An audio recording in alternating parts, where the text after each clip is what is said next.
സാറേ ഈ സിനിമയുടെ കഥ എന്ന് പറഞ്ഞു. ഈ സിനിമയുടെ കാളകുത്തുന്നതിന് മുമ്പായിരുന്ന കഥ സൂപ്പർ കഥയായിരുന്നു. പക്ഷെ അത് ചെയ്യാൻ പറ്റിയില്ലല്ലോ. ഇതില് ഒരു കണ്ണ് കാണാൻ വയ്യാത്തൊരു കാളയുണ്ട് കേട്ടോ. ആ കണ്ണ് കാണാൻ വയ്യാത്ത കാളയ്ക്ക് ഒരു പെങ്ങളൊരു കാളച്ചി ഉണ്ടായിരുന്നു. ആ കാളച്ചിക്ക് വേറൊരു കൂട്ടുകാരി കാളച്ചി ഉണ്ടായിരുന്നു. ഇവർ രണ്ടുപേരുടെ കണ്ടത്തിൽ ചെന്നൊരു പാട്ട് സീനുണ്ട്.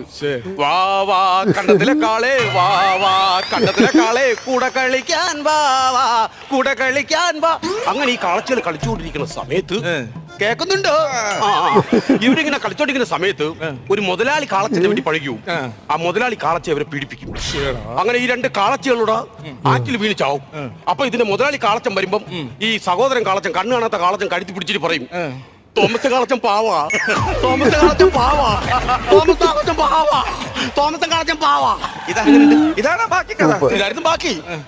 രഘു, കാളെ ഞാൻ തിരക്കി സ്പെഷ്യൽ താങ്ക്സ് എന്ന് പറഞ്ഞേക്കണം കേട്ടോ. കാള ഈ കാള കുത്തിയിലായിരുന്നെങ്കിൽ ഈ സിനിമയിൽ അഭിനയിച്ചെങ്കിൽ നാട്ടുകാർ എന്നെ കുത്തി